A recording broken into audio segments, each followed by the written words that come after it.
opioid-induced constipation impacts 40 to 80% of patients on long-term opioid therapy. Yet, it is a side effect of opioid use that is rarely discussed. In fact, a patient-reported survey found that 37% of patients with non-cancer pain suffering from opioid-induced constipation did not talk to their healthcare provider about constipated-related symptoms, which can include reduced bowel movement frequency, a sense of incomplete emptying of your bowels, and more. Thus, patients often struggle in silence. Welcome to the Chronic Pain Experience podcast, where we take you on a listening journey as we help to bridge the gap between you and your healthcare provider with content curated for life with pain. I am your host, Dina Chopoulos. Today, I'm excited to do things a little differently here. We're going to invite two amazing guests on today.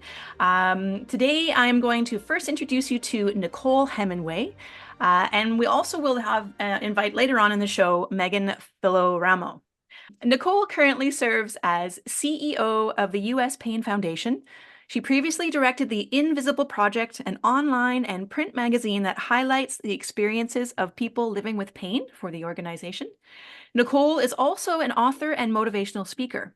Her book, No, It's Not in My Head, The Journey of a Chronic Pain Survivor from Wheelchair to Marathon, details her struggles and triumphs in dealing with complex regional pain syndrome, a debilitating neurological disorder.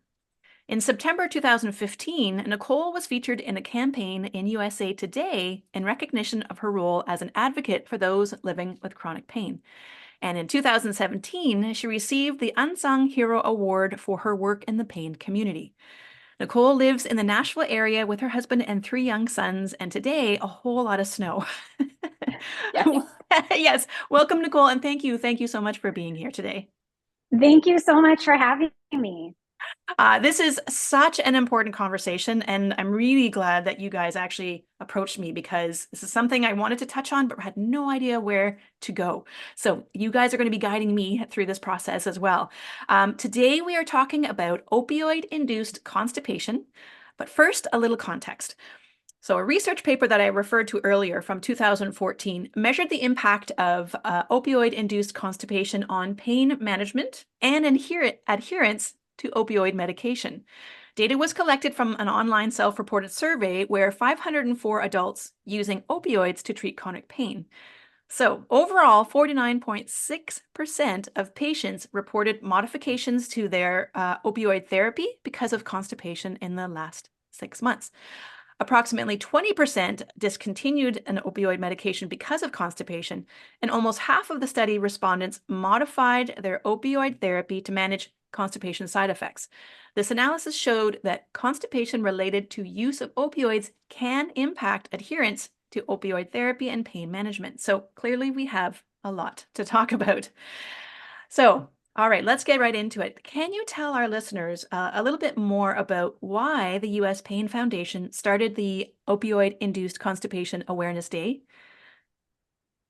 Yes, well, actually, U.S. Pain Foundation is collaborating with another organization as well as Salix Pharmaceutical, who created the Awareness Day. And really, the main goal is to break down the stigma and silence around living with OIC. Right. Good. Yes, a very strong message that we need all to hear. What are the goals or messages emphasized on this day?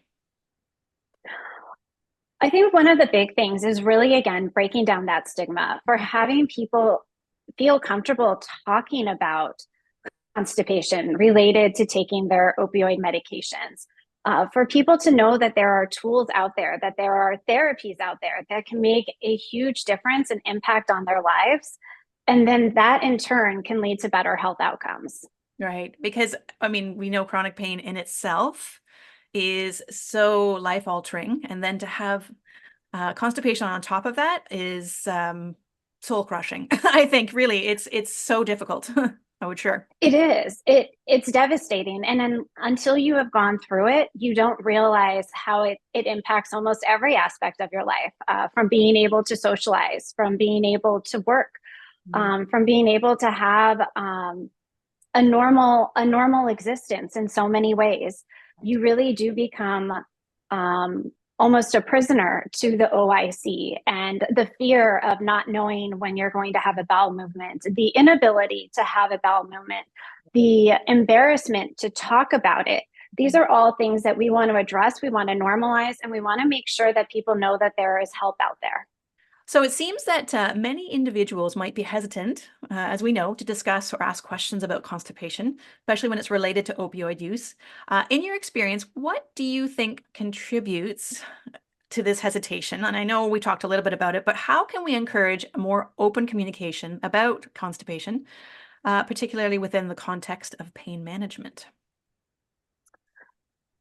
That is such a great question as well. And I think that there are layers to how we move forward. One thing that I would stress to anyone listening today is to be comfortable talking about your bowel movements. Really understand what a normal bowel movement is, what is regularity, and have those discussions with your healthcare provider. It might not seem to be the most comfortable conversation. You might feel embarrassment, you might feel squeamish, but we need to start talking about it.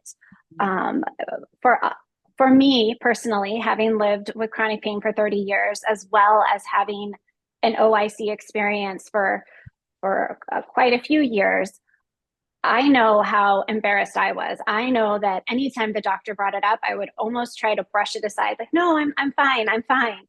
Right. And it's constant reminders and a provider constantly saying, how are your bowel movements? Are you constipated? And it was finally after months and months and months of my healthcare professional asking when I was going in for my appointments that I finally said, well, yeah, I don't know if I'm totally regular. And then getting the help that I needed. And so for me, I think one of the things is to become aware, to become informed as a person living with chronic pain, taking a pain medication that causes opioid induced constipation. Know what those medications might be, become informed and empowered on what regular bowel movements are and what opioid induced constipation is. Know that you are not alone, that many others are going through this as well. As a healthcare professional, your doctor hears many, many things. So just feel comfortable and having these honest, open conversations. Yes. And then really seeking out different treatments that can make a difference. It really can change a part of your pain journey. We don't need to have additional suffering going on while we're also living with multiple chronic illnesses or a chronic disease or serious injury. Absolutely. Well said. It's about quality of life. And it does make me sad how it's not, even without constipation or without chronic pain, talking about our bowel movements is not really normalized in our society. And I think we need to start at home talking to our kids about poop. I know that's crazy because it's one of the pillars, right, of our overall well-being. And so if we can normalize just talking about it, and especially with your doctor, of all people, they're the ones that would be very comfortable talking about something like constipation. I definitely agree with you. And having three young boys, bowel movements is a constant thing in our household. Kids talk about it all the time. It's at a certain point growing up that we stop talking about it, that we start to think that it is a private conversation and something that we shouldn't be discussing. And I want us to think about it differently and start looking at the different signs, the symptoms, and making sure that you are seeking the care you need. I do think, and I want to acknowledge this for many that are living with OIC, there is a fear talking about it with a healthcare professional. One fear is being stigmatized more, having to talk about something that's uncomfortable.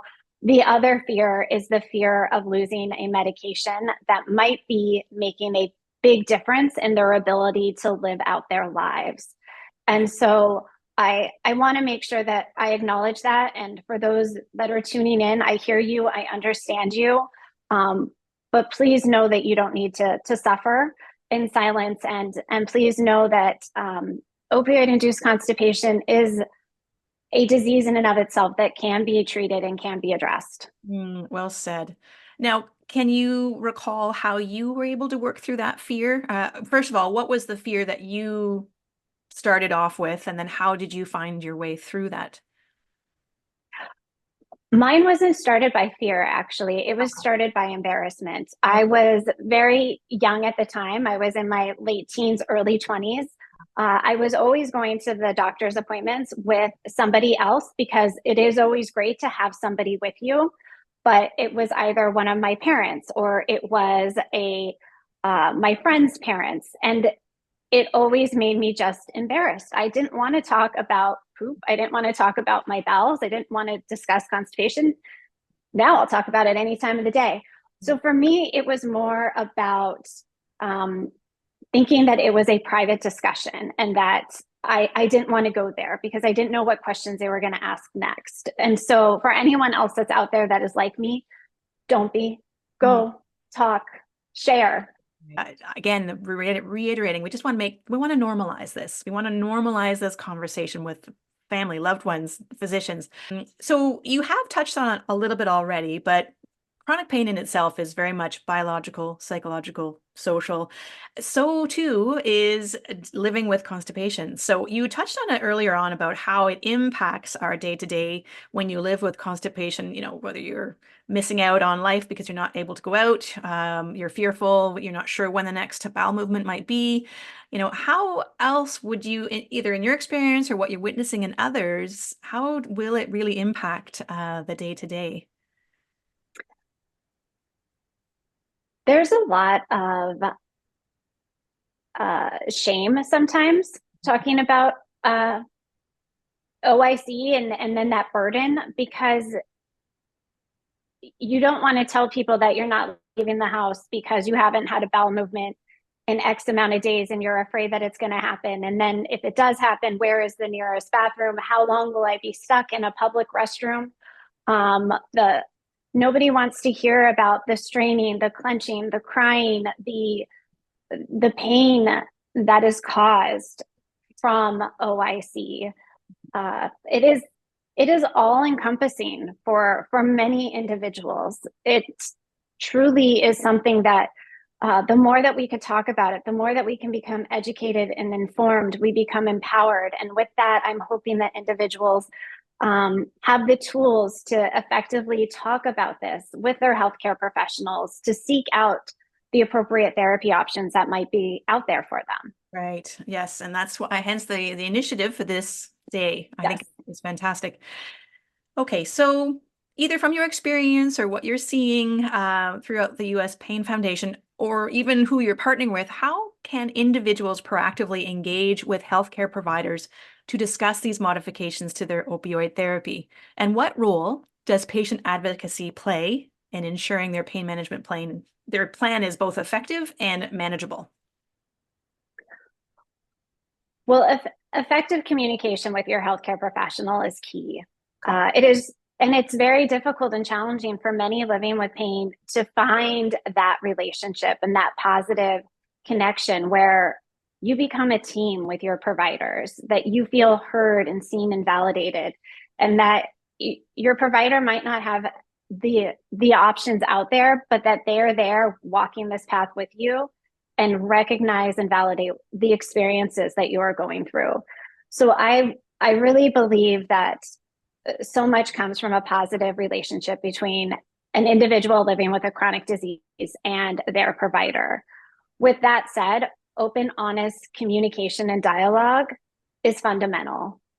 We have to be able to talk about our concerns, the symptoms that we are experiencing, the sensations, the feelings, so that we can get the help that we need Right. through an individualized, integrative approach. And so it really comes down to um, communication and finding that voice. And that is why US Pain Foundation exists, to provide free programs and support and information and tools on how to advocate. Right. Amazing. And yes, you're right. It is all about advocating for yourself. And I think if we can maybe encourage our listeners to take some time before they go to their appointment to really, before that anxiety kicks in and that short time frame that you might have with your care provider, is to really write these things down beforehand. Get prepared, write down the things that are on your mind when you have that clear headspace before you go in there. I think that's just one little helpful tip to get through that appointment, because sometimes, it goes so fast and you might be thinking about other things and you might forget to mention something really important, like, the what you're experiencing from OIC. Absolutely. I think that is very important to write them down. Mhm. Also to prioritize them Yes. and make sure that you are prioritizing and really focusing in on those key areas. The other thing too, I would stress is once your provider shares information, recite it back to make sure that you're hearing it correctly. Make sure that nothing is lost in some type of translation. Right. Well said. Yes. And then even go home and write it down again so that you've got Yes. your records. Yeah, good call. Especially when you've got three kids, tugging at you when you get home. Yeah. Okay. So, and, hopefully this question is a fair question, but what do you think our healthcare system could be doing better to address the implications of OIC?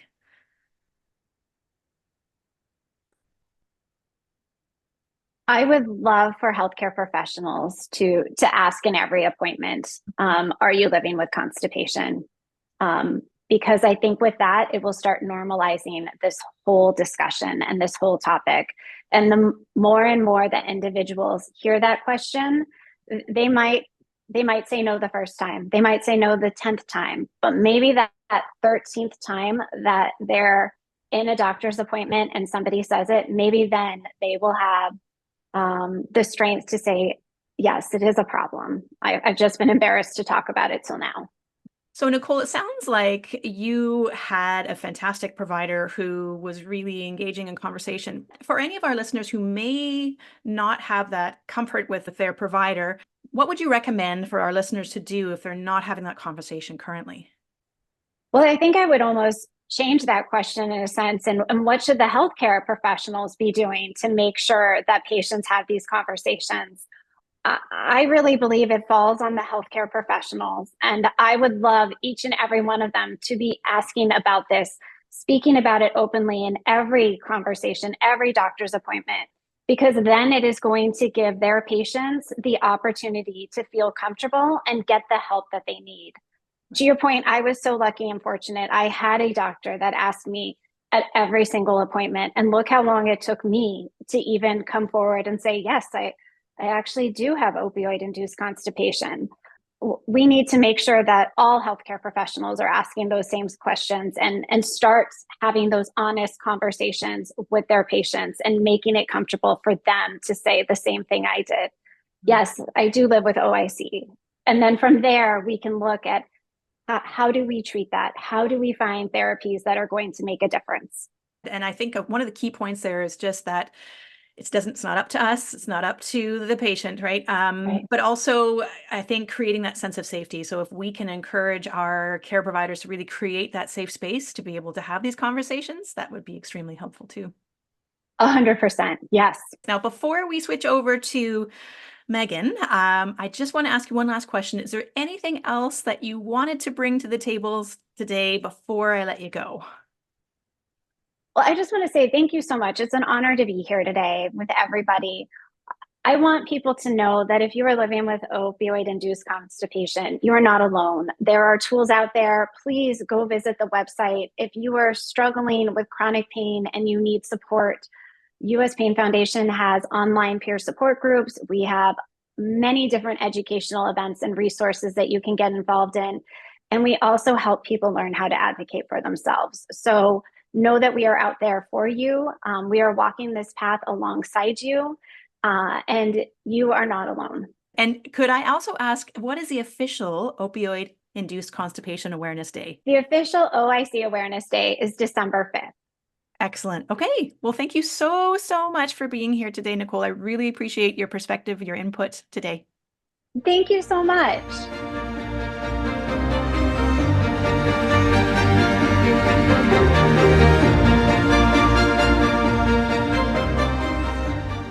Hey everyone, and welcome to the second part of the show. In this part, I'm going to be bringing in a new guest. Her name is Megan Filloramo. Megan is a nurse practitioner with 2 decades of experience in the field of pain management. As a member of the Maxim Health team, she serves patients at Morristown Medical Center and is a member of the master's faculty at the American Society of Pain Management Nurses. She's recognized as an advanced practice pain management nurse by ASPMN and certified as a nurse coach by the International Nurse Coach Association. Megan plays an active role in helping patients reduce their pain and educating pain management providers. She is dedicated to empowering patients and nurses to take an active role in setting and achieving personal goals. I love it. Megan's work has been published in the Journal of Pain Management Nursing, and she speaks regularly at national conferences for the American Association of Nurse Practitioners and ASPMN.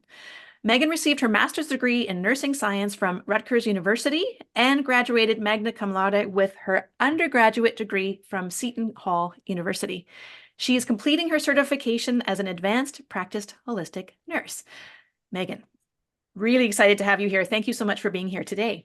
Thanks so much for having me. I'm excited to be here too. We've got lots to talk about. Excellent. But yes, we are definitely, again, focusing solely on opioid-induced constipation. Mm-hmm. So we really talked in the first part of our show about a little bit more about the lived experience and just advocating for ourselves as chronic pain patients. But wanted to dig in with you a little bit more around the health side and the mechanics side of OIC. So for our listeners who might be curious, what do we know about the mechanics behind opioid-induced constipation, and how do opioids actually cause constipation? Yeah, I think it's a really important point because there's lots of things that can cause constipation, right? And regardless of what it is, constipation feels terrible. So I think the important thing to kind of understand when it comes to opioids is that it isn't a side effect that's going to go away, right? There are side effects with opioids that go away, like nausea or sedation. Like some of those things, you can kind of get used to it, and then it's not a big deal. But the way opioids work is they work on a specific receptor in your body, right? So that's called the mu receptor. There's other receptors, but that's the main one. And that's how they work for pain. They work in the spinal cord and they work on the mu receptors, and it helps prevent pain as it goes up your spine to be processed by your brain. Unfortunately, there's other places that these mu receptors live. And one of the places that they live and cause problems is in the gut. And so in the gut, they're not working on pain transmission or blocking pain. They really work in a different capacity. And in the gut, what they do is they slow down the normal movement of the gut. So everything just kind of sits there. The longer things sit there, the drier and bigger and harder they get. And the other thing that the opioids and the mu receptors do is they affect how much water can come back into the bowel. So because of that, that's why it's not something that your body will like get used to, like some of the other side effects, because every time you take it, it's still working on those receptors. So the approach has to be a little bit different. And I think that that's kind of why people can get frustrated, because they're using an approach that doesn't really target the mechanism. Okay. No, that's fantastic. I think we could probably talk about that for a few hours. But for simplicity, yes. You did mention some of the typical, well, how people would feel with constipation as far as the mechanics. Sorry, I'm going to try that again. Edit. Okay, let's dive in a little deeper to understand what that looks like. So for those who may also be unfamiliar, sorry, hold on. For those who may, okay, take two. For those who may be unfamiliar, could you elaborate a little bit on the specific symptoms of opioid-induced constipation? And then how can individuals differentiate between regular constipation and constipation that is a result of opioid use? And then also, what are the key signs that they should be aware of? So there's a lot to unpack there. So the first part is just, what are the specific symptoms of OIC? Okay. So I think probably everybody has been constipated in one way or another some point in their life. But I think really one of the kind of typical, for lack of a better word, like one of the main symptoms is that it doesn't stop, right? It doesn't go away. So people get a feeling of fullness. They get a feeling of when they do go to the bathroom, they don't feel like they're done, like they don't feel like it worked enough or that they're all the way empty. They get a lot of abdominal pain. Sometimes, especially if it's been going on for a while, they get nausea, and that's just because literally everything is backing up. Nothing is moving through, and the longer stuff sits in your stomach, the worse you feel. Right. So those are the big things. I think the other thing is with regular constipation, I hate to say regular, but non-opioid induced constipation. Right. With regular constipation, usually eventually, day 3, maybe people go. With opioid-induced constipation, you can see day 3 pass, day 4 pass, day 5 pass, and on day 8, you're panicking, right? And you feel awful, and it really affects your whole quality of life. Right. Like if your gut isn't feeling good, there's no way the rest of you can feel good. For sure. So, and it's hard to focus on anything other than the pain and also constipation, right? Yeah. Okay. Good. That's really helpful. Now, is there a way? Is it relatively clear to tell the difference between whether it's OIC or just a sort of regular type of constipation? I know you touched on it a little bit, but are there ways to discern the two? I think the biggest thing is that it's a shift from your normal. Okay. So people kind of know what their norm is. I have patients who will say, oh, well, I haven't had a bowel movement in however many days, but I always have to ask them, well, like, what's your normal? Like, have you been constipated since you were a child? Like, is every 3 days normal for you? Right. Or were you a twice a day person, right? Mm-hmm. So if there's a shift, very often, especially if people are taking opioids episodically, like they have days where they need a little bit more and days where they need a little bit less, they get good at knowing like, oh, I'm going to take this, but it's going to result in this. I think it's harder to distinguish when somebody is on a set regimen, because then their new norm is always having those mu receptors activated, and so, and I think it's also important to remember that it's not always black and white, right? There's a lot, like we said at the beginning, there's a lot of mechanisms for constipation. So very rarely are people only on an opioid, right? They might be on something for their blood pressure. They might be on, a lot of patients are on something for their mood because their nervous system, does pain and it does mood. So they might be on an antidepressant. Right. That can cause constipation. They might be on something for their allergies. That can cause constipation. So, it would be lovely if we could say, oh, it's this. And right. Oh, it's that. But we're more complicated. So I don't think it's always easy to tell, unless you're going up and down on your medication, and then you can see a correlation. Right. Okay. That's a really important message. I love that. Yes. We just need to do a slightly deeper dive to really get the full picture, to understand more about what perhaps is going on. And that's why, oftentimes, well, it worked for my neighbor. Right. It's not necessarily going to work. Okay. So we just need to understand that it's not a one size fits all. Okay. And okay, I think actually you answered that question beautifully, so I'll move on. So we did touch on this when we talked to Nicole. You also brought it up a little bit, but we know there's so much more than just the biological piece of constipation. So we know the mechanics of it now. We understand that it's going to be a part of the experience overall in general. But can you give me maybe your perspective on what you're seeing in the community around the other pieces? So that psychological side that we touched on, how, the longer you are going through a stint of constipation, the more, frustrating it is, and it's hard to get out and be social and perhaps go to work and be productive, What are the other things that you're seeing happening with OIC? I think, it really can affect so many things, right? It can affect your sleep. If your abdomen hurts, you don't sleep well. If you don't sleep well, you don't do anything else well. I think that's a fair statement. Yeah. I think the other problem that I've seen, especially I see it more with my elderly patients, but that doesn't mean that it's not across the board, is that they'll just choose to be in pain. Because they really hate that feeling. So it's like, what is worse? Right? If you have 2 bad options to choose from, which bad option do you want less, or more? And so I think that that's a big problem, because that also then cycles into the same thing. Then you're not sleeping, then you're not being able to do things. But abdominal symptoms can be very distressing. And I think that that's one of the things that they'll start manipulating. For those who may be unfamiliar, could you elaborate a little bit on the specific symptoms of opioid-induced constipation? And then how can individuals differentiate between regular constipation and constipation that is a result of opioid use? And then also, what are the key signs that they should be aware of? So there's a lot to unpack there. So the first part is just, what are the specific symptoms of OIC? Okay.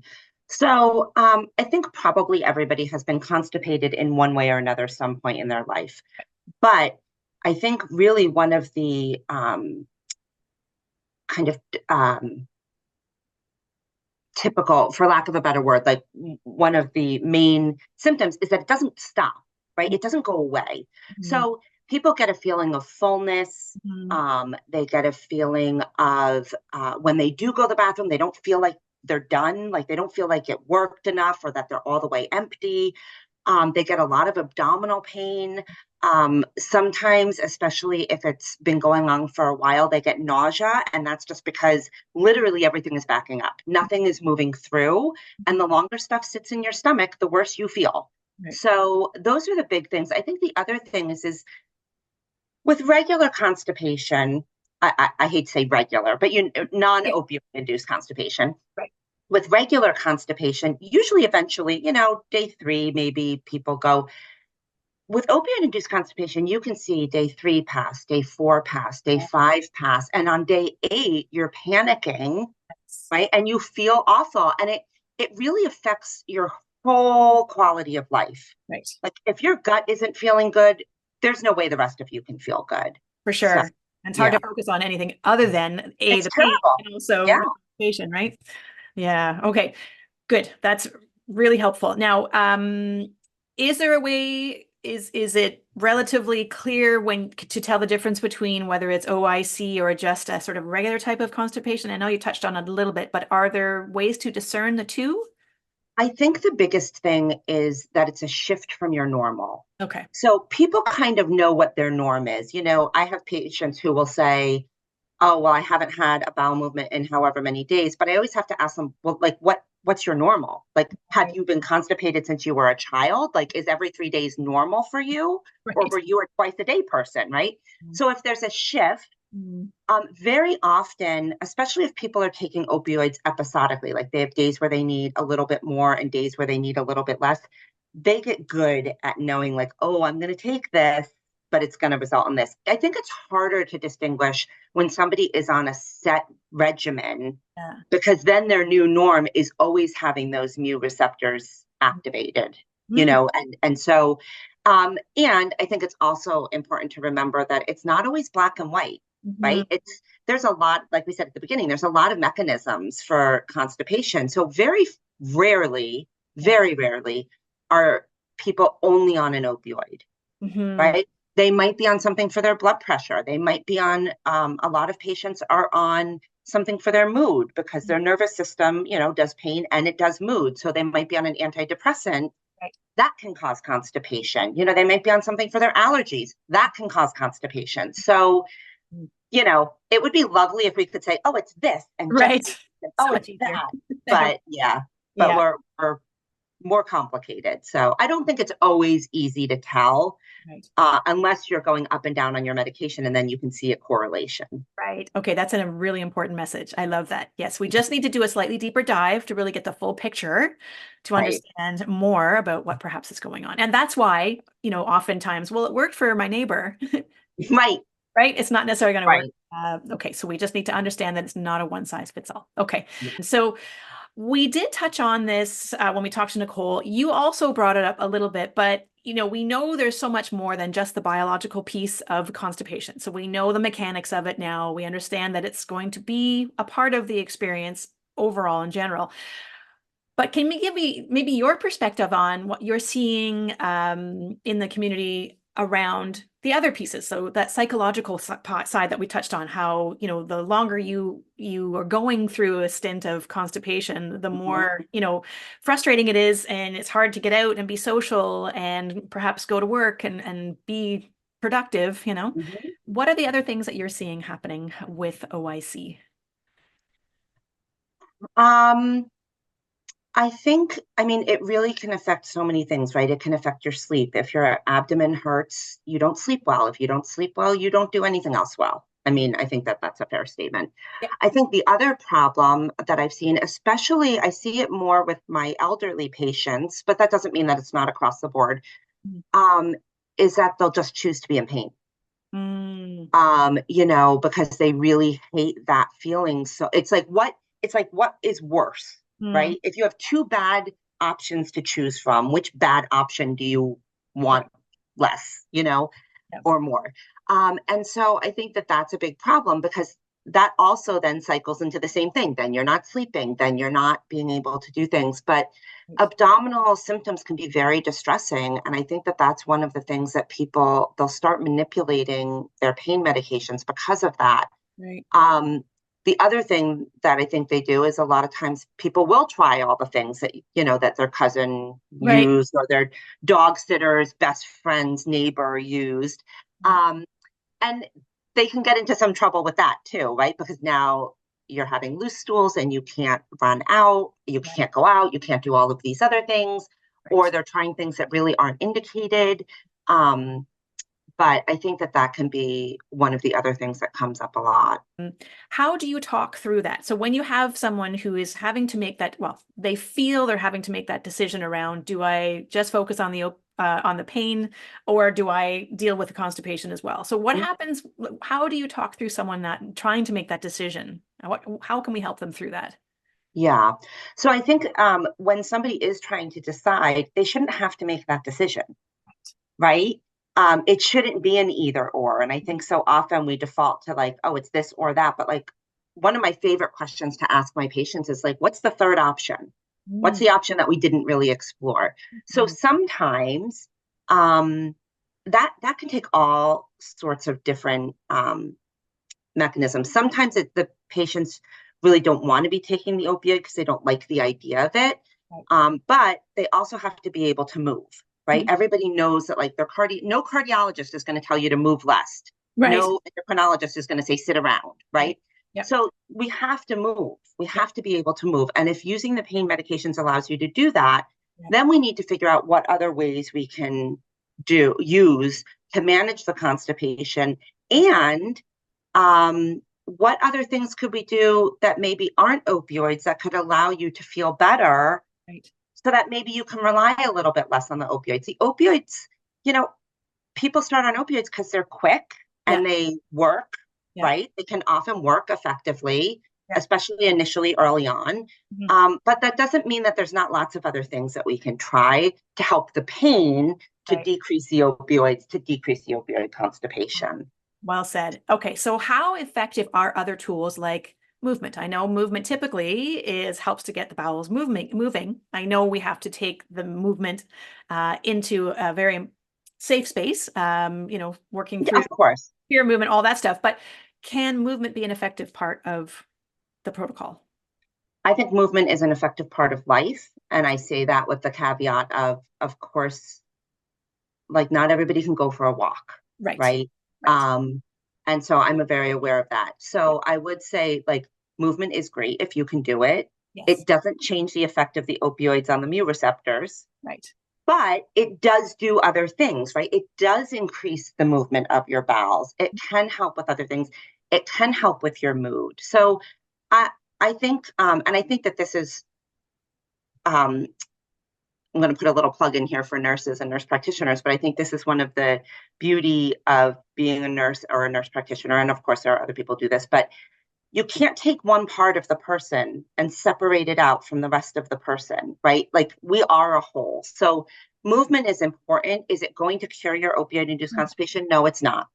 But that doesn't mean that we shouldn't try and find other ways. And if that means literally getting up and down from your kitchen chair 3 times every time you sit at your kitchen chair, then so be it, right? Like that's a place to start. So I agree. I think that's great. Even a small, gentle twisting motion is just going to help Yeah. move things, right? So it doesn't have to be big. And I think that's often the assumption.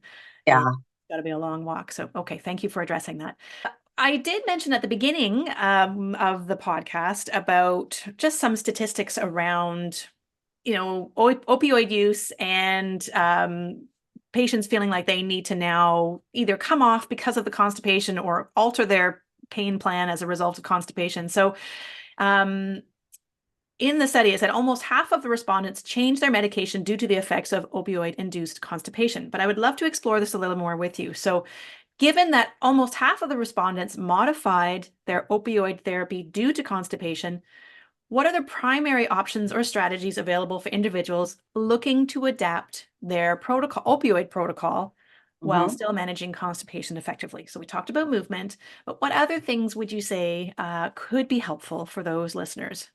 I think there's two things. I think, first of all, one of the best things we can do is kind of brainstorm around how they're taking their opioids. So, oftentimes, a lot of times, patients will come and they say, I don't think that this is working that great. And this is outside of the constipation conversation, but um, I don't think they're working that great. It's not giving me enough relief. I need to go up on the dose, which is a reasonable thought, right? Like if it's not working, you go up. Right. Unfortunately, when you go up, you get more activation of those mu receptors. So you're going to get more constipation, right? Like that's just science, right? It more equals more. Yeah. Um, so I think one of the key things, and this is a great thing for a patient to think about, I think more and more providers need to think about it, is have a conversation about how you're actually taking your medications. Because if you're always in pain at 4 o'clock in the afternoon and you take your medication at 5 o'clock, but it's every day at 4 o'clock, and now you can't get it under control and now you need a higher dose, Yeah. what happens if we just take it at 3 o'clock every day? Mm. And it sounds obvious, but Yeah. it's not obvious when you're in pain and you're thinking, I No. have to take it 4 times a day, and this is what they said, and four Yeah. times a day means breakfast, lunch, dinner, and bedtime. Yeah. So I think sometimes just being creative about, like, tell me about what you're trying to do. Like, do you need a higher dose, or do you need to prep dinner at 10 a.m. and throw it in the oven at 5? Right. Right. So I think sometimes we can avoid dose escalation with some good conversations. And if we can avoid dose escalation, we can avoid Uh-huh. constipation. Right. Um, I think the other things that can help, obviously, trying to eat a balanced diet. Now, when we don't feel good, we don't want carrots, we want cake, Right. right? And that's understandable. That's because that hits that part of your brain that makes you feel better. Carrots don't hit that same part. Right. So it's just comes back to some mindfulness around that, and like, okay, if you can't give up cake, what other things can you do, right? And I think there are a lot of non-opioid options that can be explored Mhm. once you're in this place of feeling a little bit better, right? You have, like, we can work on managing the constipation. There are medications specifically for that. Yeah. There are some over-the-counter things that people use, but what are the other things that we can use? Do Yeah. you use topical agents? Do you use techniques that can help down-regulate your nervous system, like mindfulness or like being engrossed in something, right? Right. Or smells, like if you love essential oils. I don't like essential oils. I'll probably be crucified for saying that. They give me a headache. But I really love the smell of oranges, and I Yeah. love the smell of basil. Like, it doesn't have to be something that Yeah. fancy, you Right. know? Right. So I think those are some of the other things. It really just takes some creativity, Right. and some open and just starting the conversation. Right. Okay, so this is demonstrating two really important things. First of all, what the options are, Mhm. beyond just coming off opioids for, Right. addressing constipation, but also I think it's the power.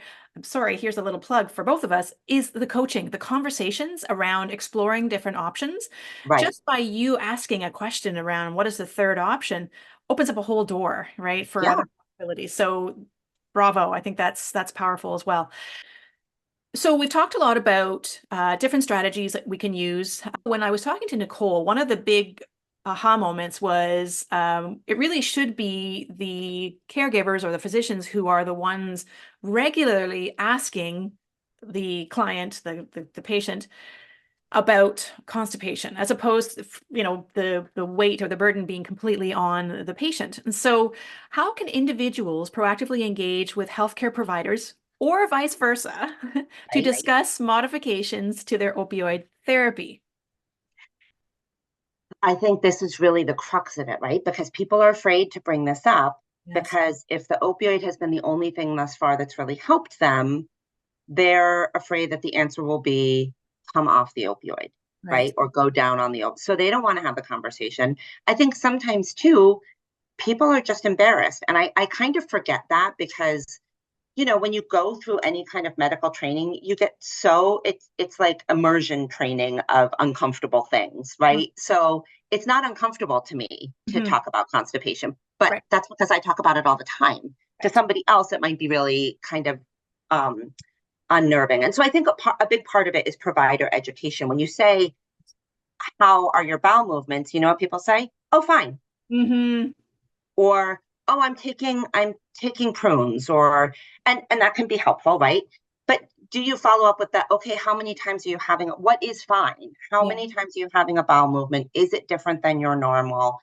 And I would of course, it should fall to the providers to ask, but there's a lot of things that we have to check off in our visits to justify opioid use. And it seems silly, but we all know we need to protect the ability for patients to get the opioids. We need to protect the ability for the providers to write for them.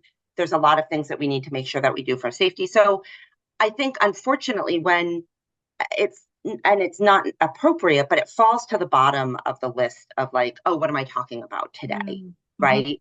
Yeah. And so I would just say to patients who may be listening, like, of course, bring it up. This is important to you. It's not embarrassing to the provider. It's not embarrassing to the provider, period. It's not. And there may be a lot of options, right? So I think first off, we do need to have provider education to remind just how many people are suffering with this and how it may be impacting your other numbers. So we think, we ask how you're doing on a scale of 0 to 10, or we look at quality of life measures. And if they're poor, we think, oh, the pain is poorly managed. But what we know from the studies is that quality of life with opioid-induced constipation is significantly worse. So now are we looking at a measure and inappropriately interpreting it, right? We want to make sure that the quality of life is good or bad based on what we're doing and that we're not making anything worse. And so I think having the conversation about constipation really needs to be for everybody. People should feel comfortable to bring it up. And providers need to keep it on the front of their agenda too.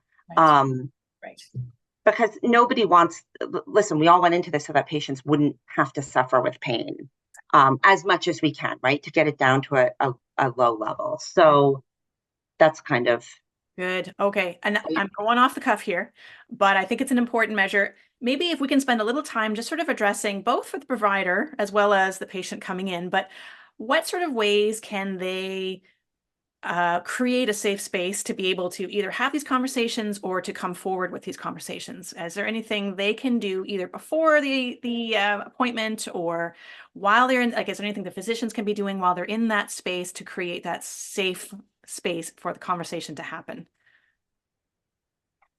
Yes, I think from a provider standpoint, I'll start with that. From a provider standpoint, I think we need to slow down.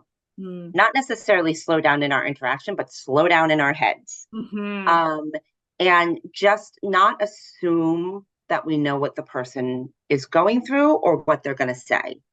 Because that's where we kind of get off track and we we have all these great ideas and we're excited and we think like, okay, we can do this, this, and this, and this, but we didn't even we started with a faulty assumption. So I think if we can just kind of slow down and realize that we just need to listen a little bit better.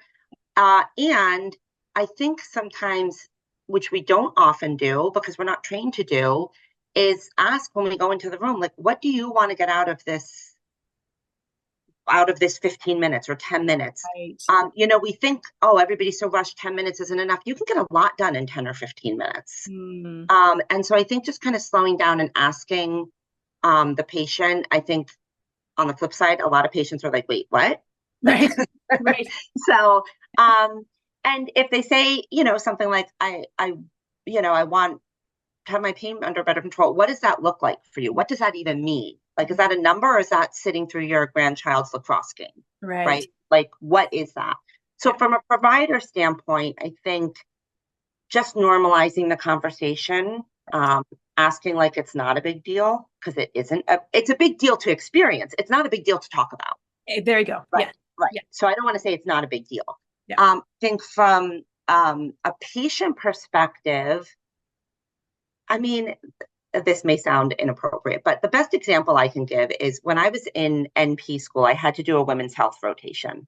Mm-hmm. And so I went in the first day and like had to do a pap smear. Now I had never done any of this, mm-hmm. right? And I was like, oh my God. And the patient's uncomfortable, understandably, because this is no situation that all of us love. Right.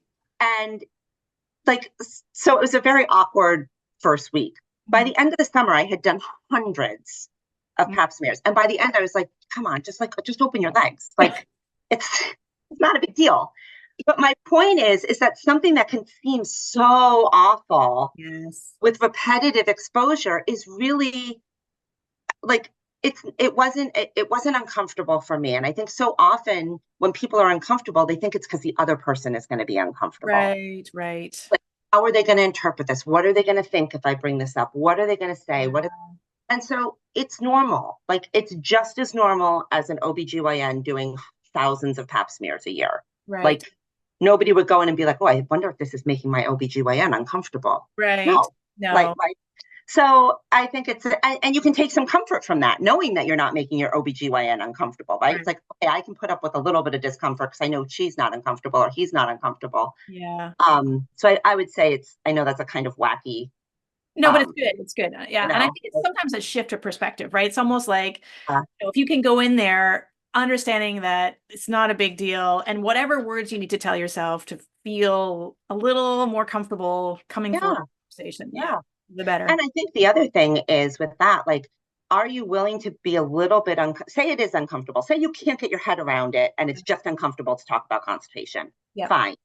But are you willing to put up with that little bit of discomfort of having the conversation for the potential outcome of feeling better? Right. Yes. Right. Are you willing to take one for your own team? Yes. Right. For yourself, so that you can feel better. And I think that's really, that's the shared goal. Patients want to feel better. Providers want their patients to feel better. Right.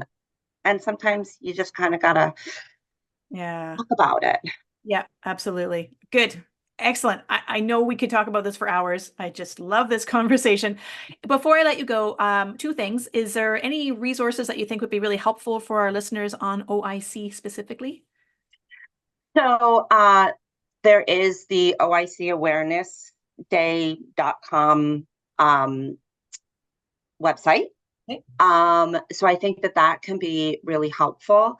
I will say, if patients are in a community of other pain patients, I run a coaching group at our practice once a week, and people are not alone in experiencing this. And I can't tell you the relief that the women in my group, currently it's women, that's the women in my group have by sharing this experience and being able to talk to somebody else. Like, what do you do for your constipation? What did you try?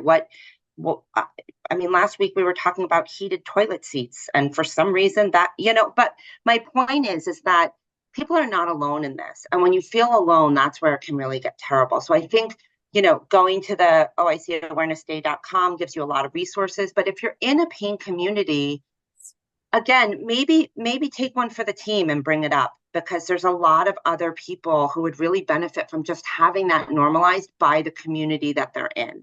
Right. So that's another, I think that's an untapped resource, is other people who are experiencing that. Right. Yes. I also have a free group, and it's just community based. It's just conversations, really good conversations with each other. So you're not feeling alone, and it's not all commiserating. It's really just knowing you can talk to someone about it and maybe ask what their experience is like, or how did they talk to their doctor about it? There's lots of different ways. Exactly. And sometimes it's even, well, what provider did you go to that listened? Exactly. Or what other, I don't think it's, I think support groups can get a bad rap because people feel that a lot of people are kind of dumping, but it all goes into what you want to bring into it. And if you're willing to if you're willing to start the conversation so that maybe people can have Mhm. some camaraderie and some input, I mean, who knows better than the people who are experiencing it? Exactly. Oh, so well said. And I think that's one of the best ways to end off. However, I did want to ask before I let you go, was there anything we may have missed? Anything that you wanted to address before we go? I don't think so. Well, there's one thing, and this is just a technicality, but I do want to say that a lot of people feel that starting with natural ways first is Mhm. always the best way, and I would say I agree that a lot of natural things can be very helpful. Mhm. The one thing I do want to say is if people are on opioids, I would it's not recommended that they use psyllium products, like Okay. bulk forming products. Uh-huh. And that's kind of counterintuitive because people always think, oh, it's plant-based. Oh, it's good. But Right. it makes more bulk in the bowel. So it's good for regular constipation, Yeah. but Yes. not. And I know that's kind of a funny thing to end on, but I feel like people as providers, we assume people know that. Like, Right. oh, don't use that. Well, how would you know that? Like if nobody tells you, you don't know. So No. um, so that's the only thing. I think, listen, talk about it, try and bring it up with other people with pain, bring it up with your provider. And there's some good resources. So Yeah. I would say look into those. You don't have to struggle with it. And I'm I have to actually figure really it out. glad you don't. And I'm really glad you brought up the psyllium because I meant to and I forgot. So thank you. Well, I Fantastic. threw it in at the end. I'm like, better to put it somewhere. No, great way to end off. So again, thank you so very much for being here. I appreciate your time. Thank you. I appreciate it too. Thank you so much, as always, for tuning in to our little podcast. Before you go, I just want to let you know about a community that we've just launched for those who live with chronic pain, especially those who are feeling isolated or lonely and really want to forge new connections. We've opened up a space, a free space, for those looking to create those meaningful connections with others. It's not on Facebook, and it's not your typical support group in the sense where we just talk about pain. It is so much bigger than that. So if you're looking to be a part of something bigger, a part of an amazing community of other people going through much the same as you, I'd love to invite you in. Simply go to paintopossibilities.com. That's pain, number 2, possibilities.com to enter our free community. And before you go, if I can ask one big favor. This little podcast cannot get to those who really need it unless you subscribe to this podcast. So subscribe to the podcast, share and like, and that way those who really need to get this message of hope will. Thank you again for tuning in.